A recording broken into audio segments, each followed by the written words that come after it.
सहयोग कुत्ते का लिया जा रहा है। गाय से चोर नहीं पकड़ सकते आप। गाय से चोर पकड़ना संभव है? गाय से चोर पकड़ना संभव ही नहीं, लेकिन कुत्ता से पहले विदेशों में शुरू किया था, भारत में भी हो गया है। हर एक जंतु को परमात्मा ने बनाया है, उसकी एक अपनी अहमियत है। इसलिए लेकिन जहां तक उनको कहना पड़ा, वो इसलिए कहने के लिए मजबूर हुए कि वाकई में हमारे देश के लोग गोपाल होते थे। क्या होते थे? गोपाल होते थे। लेकिन आज उन गौपालकों ने कुत्ता पालना शुरू किया, इसीलिए उनको दुख है। उन गौ पालन करने वालों ने कुत्ता पालना शुरू किया है, इसीलिए उन्हें दुख है। लेकिन उन्होंने एक बात और कही, पर वो सिद्धांत के खिलाफ है, उसको भी मैं टोपी बिना छोड़ूंगा नहीं आया। शब्द आया है बांझ। शब्द क्या आया है? बांझ। बांझ का अर्थ होता है जिसको संतान कभी भी न हो सके, न हो पाए, संतान होने के लिए कोई रास्ता न हो। वो एक बीमारी है, एक मर्ज है। तो संतान यानी उस बांझ का संतान होना संभव नहीं है। चाहे गाय का हाथ बोलाए, गाय के बाप को हाथ बोलाए, गाय के गले में हाथ फेरे, गाय के मां के गले में हाथ फेरे, बांझ का संतान होना संभव नहीं है। लेकिन हाँ, उसको जो रोग है, उस रोग से दूरीकरण करना संभव है, पर उस रोग को उसको बांझ नहीं बनाया। अपितु रोगग्रस्त होने के कारण संतान नहीं हो, उसका नाम बांझ नहीं होगा। यहां अंतर आ गया। उसका रोग, उसको रोग है। जैसे आप ऑक्यूप्रेशर के माध्यम से पौरुष शक्ति को बढ़ा सकते हैं, स्त्रियों के लिए भी है। ऑक्यूप्रेशर के माध्यम से आज ये सारा ट्रीट हो रहा है। जहां शब्द है बांझ, तो ऋषि व देव दयानंद ने अपने अमर ग्रंथ सत्य प्रकाश में लिखते हैं कि बांझ का संतान होना कभी भी संभव नहीं है। क्यों? कि बांझ शब्द का फिर खात्मा हो जाता है। जैसा कोई ये कह दे, ऋषि ने फौरन लिखा, जैसा कोई कह दे आकाश में फूल खिला है, ये ऋषि लिख रहे, मैं नहीं लिख रहा हूं। आकाश में फूल खिलना संभव नहीं है। लेकिन हाँ, चाहे पुरुष के बीमारी से संतान उत्पत्ति न होना या महिलाओं की कोई बीमारी से संतान उत्पत्ति न होना, उसका इलाज तो होता है। लेकिन मैं इनका विरोध नहीं कर रहा हूं, इन्होंने उन्हीं बातों को ही कहा, पर कहने में थोड़ा सा ही अंतर आया कि उन जो रोगग्रस्त हुए पड़े हैं, अगर वही रोगग्रस्त स्त्री और पुरुष उस गाय के शरीर में इस तरीके से हाथ फेरा जाए, आचार्य विश्वबंधु जी का भी कहना यही था कि वो रोगग्रस्त स्त्री और पुरुष अगर गाय के शरीर में इस तरीके से हाथ फेरा करें तो उनको संतान, जल्दी बोलिए, ये बात है। लेकिन बांझ नहीं होगा, बांझ को संतान होना ही नहीं है। तो कहने का मतलब और तात्पर्य ये है कि वैदिक संस्कृति पर जो कुठाराघात हुआ है, तो हमारे विद्वान जब उन्हीं बातों को ही आप लोगों को दर्शा रहे थे, और इन्होंने तो उस गौकर्णा निधि जो ऋषि वरदेव दयानंद कृत है, उस गौकर्णा निधि में स्वामी जी ने इतना सुंदर, जबकि एक छोटी सी बुकलेट है, लगभग उसमें केवल 8 या 10 पृष्ठ हैं, उन 8-10 पृष्ठों के अंदर में ऋषि वरदेव दयानंद ने उन गौ की महत्ता को उजागर किया है।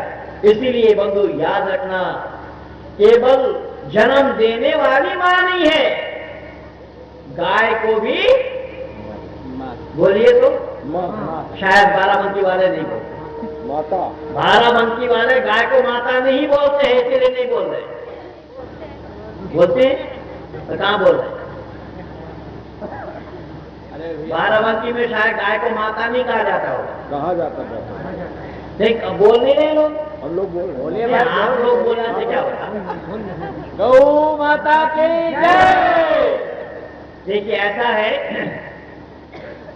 ये मत समझिएगा कि केवल ऋषि व देव दयानंद ने ही कहा है, वेद से ढूंढ करके ऋषि ने दिया इसको।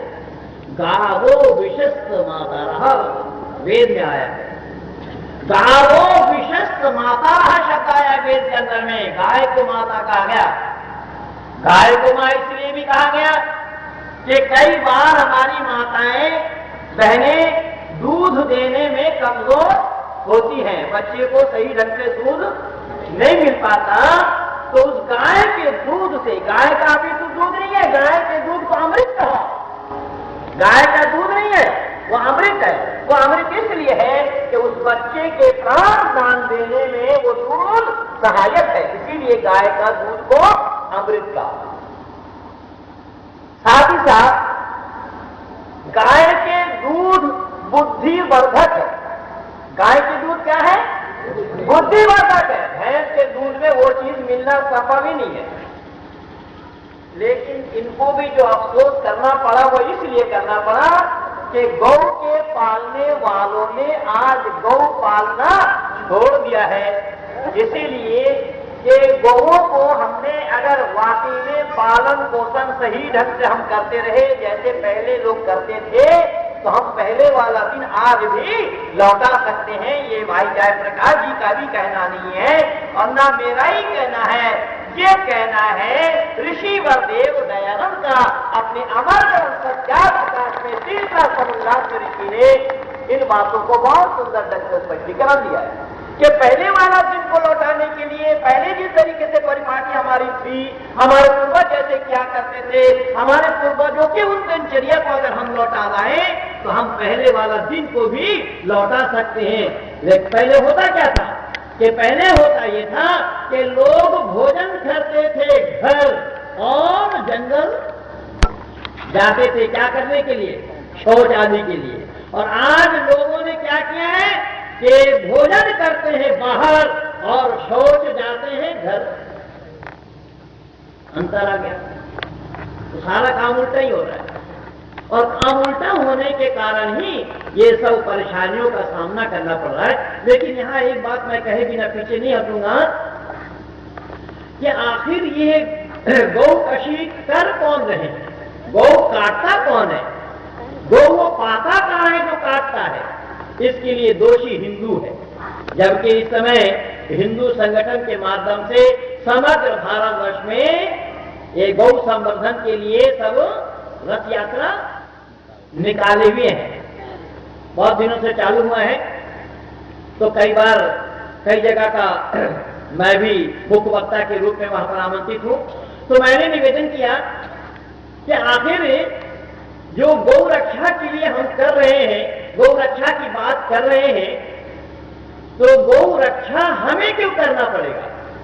तो पता ये लगा इसका समाधान ये है कि गौ रक्षा हमें इसलिए करना पड़ रहा है कि गौ के ऊपर, गौ माता के ऊपर हमने स्वयं जुल्म ढाया है। और इसके लिए मैं जिम्मेदार मानता हूं हिंदुओं को। क्यों मानता हूं वो सुन लीजिएगा। अगर मेरे वक्तव्य में कहीं खोखला पर नजर आवे तो मुझे टोक देना, मुझे रोक देना। कहीं पर भी झूठ मालूम पड़े, कहीं पर भी सिद्धांत के खिलाफ मालूम पड़े तो मुझे रोक देना। मैं इसलिए हिंदुओं को दोषी मानता हूं कि जब गाय आप पालते हैं, मुसलमान गाय पालने में इतने रुचि नहीं रखते जितने कि हिंदू रखते हैं। तो गौ आप पालते हैं, जब गाय दूध देना बंद कर देती है, उस गाय को क्या करते हैं आप लोग? बंद होगा जिम्मेदारी के साथ बोलेंगे।